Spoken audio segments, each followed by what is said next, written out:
ప్రభునందు ప్రియులైన మీకందరికీ యేసుక్రీస్తు ప్రభువారి నామములో శుభవందనాలు తెలియజేస్తూ ఉన్నాం. దైవజనులు బ్రదర్ భక్తి సింగ్ గారి పరిచర్యలో నుండి దైవ మర్మములు మార్చి 31. సర్వలోకమునకు వెళ్ళి సర్వసృష్టికి సువార్తను ప్రకటించుడి. మార్కు సువార్త 16వ అధ్యాయం 15వ వచనం. శిష్యులు ప్రభు పరలోకమునకు ఆరోహణమైన దానికి సాక్షులైరి. వారు ఆకాశం వైపు చూచుచుండగా 2 మనుషులు వచ్చి వారితో, మీరెందుకు నిలిచి ఆకాశం వైపు చూచుచున్నారు? తిరిగి వెళ్ళి మీరేమి చూచితరో అది మనుషులతో చెప్పుడి. మీరు ప్రభువు పరలోకమునకు ఎక్కిపోవట ఎలాగూ చూచితరో మరలా ఆయన ఆ రీతిగానే వచ్చునని వారితో చెప్పుడి అని చెప్పిరి.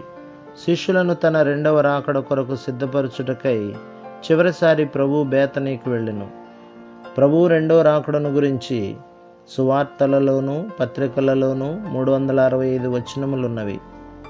ఆయన వచ్చు పర్యంతము ఆయన మరణమును రాకడను జ్ఞాపకము చేసుకొనుటకే ప్రభు దినమున మనము బల్ల చుట్టూ కూడుకొనుచున్నాము.